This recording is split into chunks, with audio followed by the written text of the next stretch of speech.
Geraty. I'm a member of the Beloved Community Initiative Steering Committee at Olivet. I had composed an entirely different reflection than this one has turned out to be.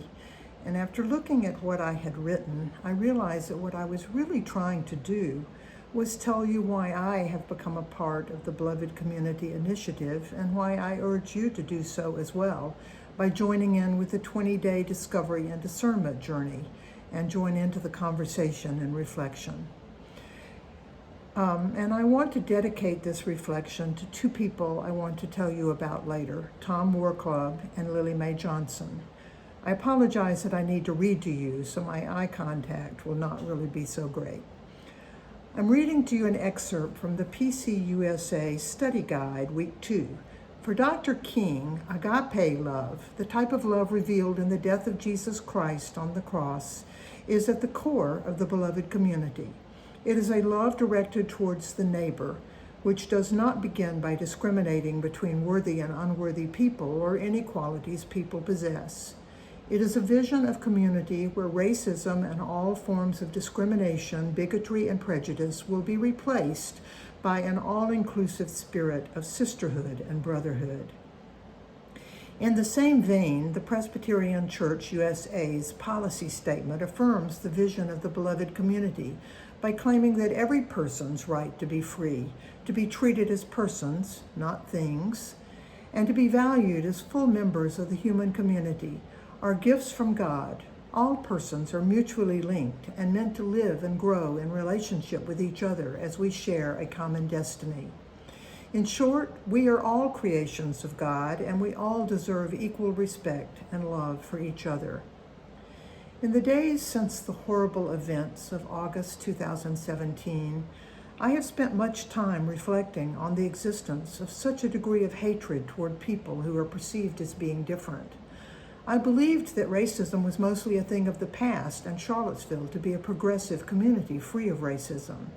I was sick at heart and in my spirit at the violence visited on those who took a stand against the hatred, who stood against such racism.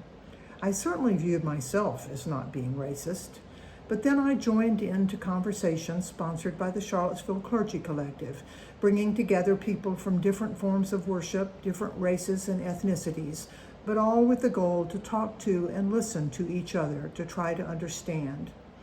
Bonds were formed and resolutions made as hard and courageous conversations occurred. I heard white people want to believe that racism is a thing of the past and to get on with things. Black people live it every day and want to be heard. I attended a screening of I'm Not Racist, Am I?, a documentary that was shown at the Jefferson School, and for the first time thought about institutional racism, which I have benefited from as a privileged white person. No, I am not personally a bigot, but have I stood up against institutional racism? What is race anyway? According to Jamar Tisby, author of The Color of Compromise, race is a construct designed by the powerful to maintain power over the less powerful. It provides a convenient and arbitrary separation of humans whom God created in every shade of pink and tan and latte and brown and black, all beautiful and all with red blood coursing through their arteries, with hearts filled with love for their families and friends. God's beautifully diverse creation. Racism dishonors God's creation. Until recently, I had not considered that racism also includes environmental racism that has a disparate impact on people of all races living in poverty. I did not consider that our nation's treatment of Native Americans has been a racist travesty that continues to this date. For example, consider the recent decision of the current administration concerning lands that had been set aside to be preserved as national monuments. These lands in the Southwest have been sacred to Native Americans for centuries. The current administration has made the decision to reduce the size of those national monuments by as much as 90% in order to open them up to mining, thus appropriating lands that have been the homes and worship sites of the Native Americans who live there. I had not considered that people of color or ethnic difference can do all the right things in our society and still be treated in a way that is devoid of fairness and justice.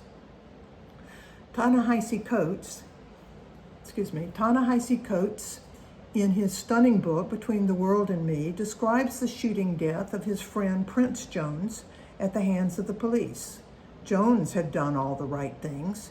He was an affluent 25-year-old African-American man, the son of a physician, a graduate of Howard University, and set to enlist in the Navy.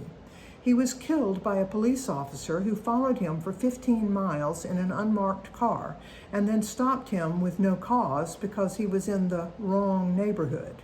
When the unarmed Jones resisted, he was shot 6 times in the back. Coates noted in his book that the tragedies of racism are impossible to escape for Black people, even those well off and who have done all the right things. The town in Georgia that I grew up in was once the national capital of the very advanced Cherokee civilization. They thought that they could cooperate with the U.S. government and be treated fairly and with justice.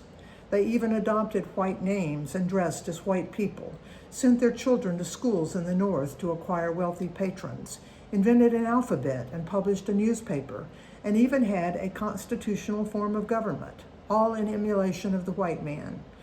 That did not save them from the Trail of Tears once the rich farmlands of Georgia were coveted by those same white planters to grow cotton. Off to Oklahoma they went, being robbed of their property and their dignity. Many died along the way.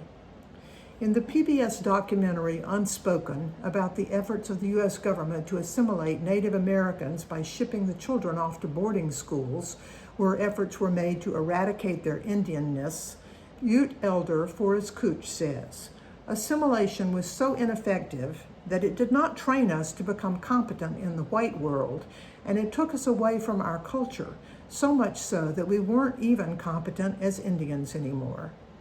My thoughts turn to Tom Warclub, a Lakota Sioux teenager who was an occupant of a halfway house in Montana that I worked in as a counselor after college. Tom was possessed of enormous dignity, but he was so alienated from the messages that white people had given him about his inferiority as a human being that he had turned to alcoholism and drugs, a very common occurrence among Native American youth. I'm happy to say that Tom did get his life back together eventually, but first he had to recover his self-esteem. During this whole journey of self-discovery, I want to tell you about Lily Mae Johnson, a woman whom I loved with every fiber of my being, a woman who made sure that I did not grow up bigoted because of how fiercely she loved and protected me. This woman was my African American caregiver from the age of 17 months until I was 15 years old. You see, I was raised in the South, and that was what was in the Georgia of 1950s and 1960s among affluent white families. At times, Mae brought her own children to play with us, and that was a great good thing. More often, she left them at home in the care of her own mother. I'm deeply embarrassed by the privileged upbringing that this reflects, but I was a child and only knew that this was a woman that I could turn to and who never let me down, whom I loved and who loved me in return. I hope I never let her down either. On the night I rushed home from law school in Florida after receiving a phone call that my father had taken his own life, Mae greeted me at the door and took me into her arms. On the night I came home from the hospital after maintaining a vigil at the deathbed of my mother, Mae was there to comfort me. It is for Mae that I feel so strongly that it is a long past time to bring an end to racism in all its forms. For Tom Warclub, for Mae, and for all the other lives that racism has so negatively impacted. May the Lord bless you and keep you. May the Lord make his face shine upon you and be gracious to you.